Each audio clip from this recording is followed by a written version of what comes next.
Hello class, so this is a video on our fifth section of notes. I'm going to label on our table of contents 0.5 for unit 0, section 5. We are almost done with unit 0, which are our foundational topics in algebra, and getting to the main units in our class. We'll be working on today on creating expressions. So previously we've been working on simplifying numerical and algebraic expressions. We haven't really described it more formally. We'll do that here. And then on the front side, we'll translate between written algebraic expressions or word phrases. And in the back, we'll get to a context of representing using a numerical expression. Okay. Let's go to start here. So our key vocabulary terms, first one is algebraic expression. So this is a mathematical statement, and it's consisting of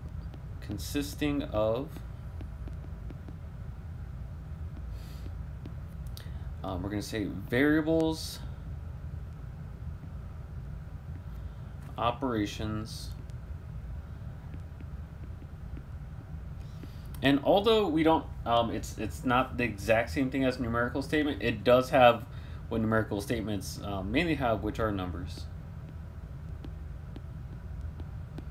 Okay, and we'll see primarily we'll be working with algebraic expressions. Numerical expressions, these are a mathematical statement, so same thing.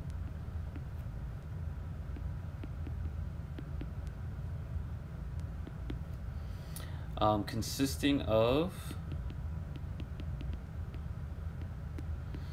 pretty much this just consisting of numbers and operations. So add, subtract, multiply, and divide, or main for operations. So that's pretty much it. So pretty much algebraic expressions do have variables, numerical ones do not. Numerical expressions, we can simplify them to be just one number. Algebraic expressions, unless we have like terms, we really can't. Okay, so we're going to be writing expressions. We're going to take a word phrase from 4 examples, and then write an algebraic expression from there. And then for the second part, the bottom half or maybe a third, we'll go the other way around. We're going to take these algebraic expressions and write a word phrase to describe it. Most likely what's going to happen here, I'll probably go over 3, and then maybe and that last one will be a you-do, but let's go and get started here. Example 1, it says 33 more than a number n. Now, something we need to understand here is although it says a number n, we know that n is not a number, but a variable is a symbol that represents a number. So we're gonna have to get really out of the mindset of that numbers are just letters and letters are phonetic objects. Anyways, so certain things that are probably important to note, more than. Besides these elements that we have here of 32 and a number n, you can represent it one of 2 ways. You could put 32 plus n, but with these type of expressions, whenever we see more than or less than, I want to write it somewhere here. We'll put it off to the left. We'll say at the end. And what do we put at the end? Typically, if we ever see more than or the expression less than, and we're going to see it with one of these other examples why it's important. Otherwise, you could have 2 different meanings. So let's say instead of 32 more than a number, instead of n, let's say 40. 32 more than a number 40. Or what's a number that's 32 more than 40? It is 72. So this expression would represent that, but also n plus 32. This is mainly my preference, and we're going to see that in one of these other examples. But right now, for the most part, for example 1, one of these 2 do represent this word phrase. All right, moving on to example 2. The quotients. Actually, for consistency's sake, I'm going to switch my highlighter. So we have an operation here, which is quotients, and then we have elements, number n and 5. So a quotient of a number n and 5. So quotient means to divide. Typically in algebra, you don't really use the division symbol like this anymore. We typically just use fractions, but if you haven't heard, a division symbol represents an empty fraction. Like instead of numbers, we just have dots for the numerator and denominator. So I guess you can still think of it in those terms. But let's get rid of these dots though. Now when we have the quotient, typically what's said at the front, or what's said before the other term, that goes in the numerator, so we're going to have n on top. And whatever goes second is the denominator, so that is n over 5. Or we can also say that this is n divided by 5, but quotient does mean division. All right, example 3, 3 less than twice a number x. So we have two operations here. We have less than, less than, we also have twice. We have some elements here. Oops. We have a number x. We have 3. But that twice also represents a number. But that's 2 times. All right, like I said, whenever you see more than or less than, you want to put that at the end. So really 3 less than, that's minus 3. I'm going to just put that toward the right here. Twice a number x is 2 times x. We're just going to leave it like this, 2x. Now, what I mean by this is, let's say it was 3 less than twice a number, let's say 5. You don't have to write in 5, but just so that we can see what this simplifies to, right? This would be, all right, 2 times 5, which is 10, and 10 minus 3, which is 7, okay? Now, sometimes students might interpret this. Students might say, so this is the correct answer, but I'm going to give an incorrect answer. You don't have to write this, but what might students say? Students might put 3 less than, I'll put a minus sign, and they'll put 2 times x. Now notice if I put a 5 right here, or this is 2 times 5, which is 10, but 3 minus 10 is not the same thing as 7 as we got here, right? In this case, it would be negative 7. So that, where we place these items is important. Otherwise, we're going to get a potentially incorrect expression here. So that's why we said to put at the end. All right, and moving on to the last one. Last one, we've got quite an amount of things happening. Here we have the product of 4 and the sum of a number x and 7. I mean, like that seems like a run-on sentence. This seems like it's 2 to 3 different sentences combined into one. But let's identify some things. So we have the product, which means multiply. We have the sum, which means add. What are the elements that we have? We've got a 4, a number x, and we got a 7. Okay. So the product of 4 and a sum of, okay. So this is starting out with a product. So it means I'm going to be multiplying 2 things. So what are those 2 things? So we'll put times for product. Looks like we're multiplying 4 and a sum.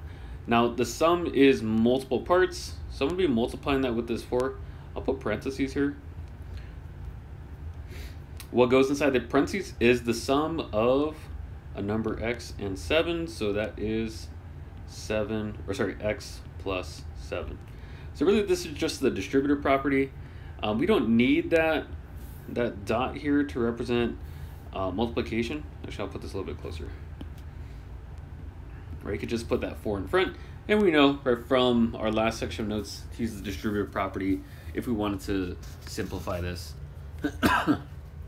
All right, so that is the last example on creating an algebraic expression. Now we're going to go the other way around. For these, I think I'm just going to type the answer in. So we have the question. What word phrase can you use to represent the algebraic expression? I mean, what I'm looking for here is you could say, theoretically, 3 times x. Now, I hope you would say, well, I guess we can type that in. You could say 3 times a number. So 3 times a number x.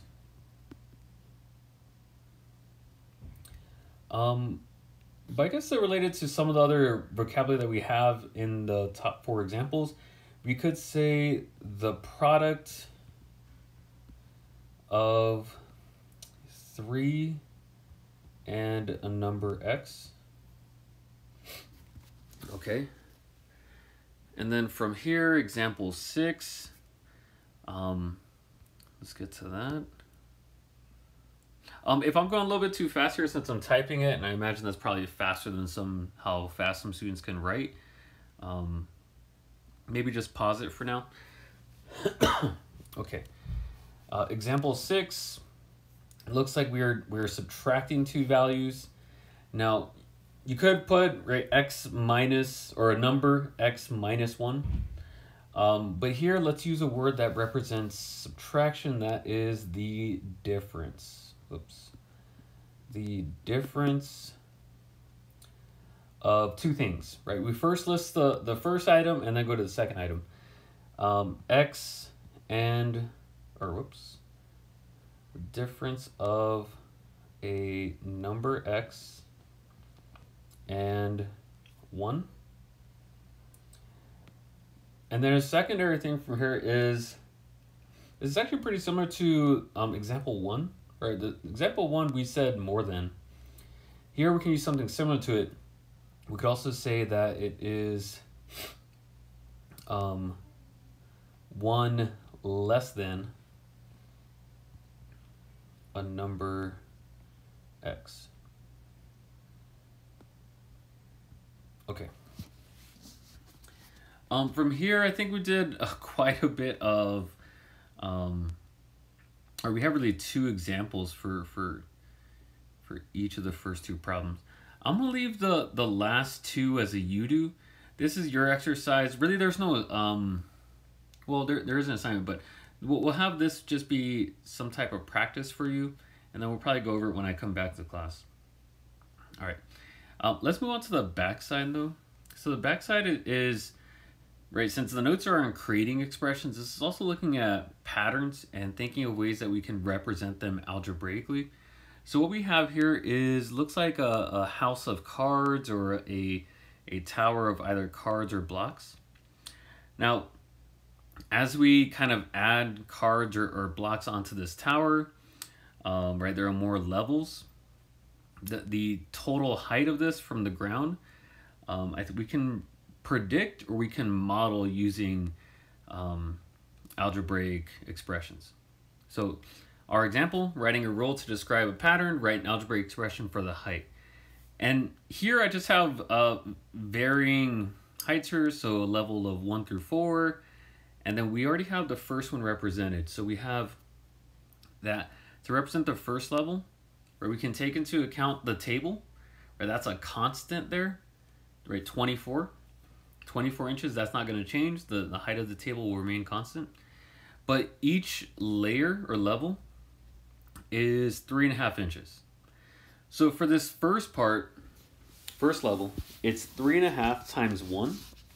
Right, 3.5 times 1 is just 3.5. And from there, I think we can kind of fill in the remaining parts. But let's go ahead and draw the skeleton here. So the skeleton is writing an expression, an equation. This is an expression where we're only writing the parts that are constant here. Okay, so what we're going to have here is 3.5 times, now since I have 1 right here, that thing is going to be variable, so I'm going to leave that blank for the skeleton. I'll put plus 24. Let's go and do that for the other parts here as well. Just copy down that skeleton. Ooh, I wonder if I could do this.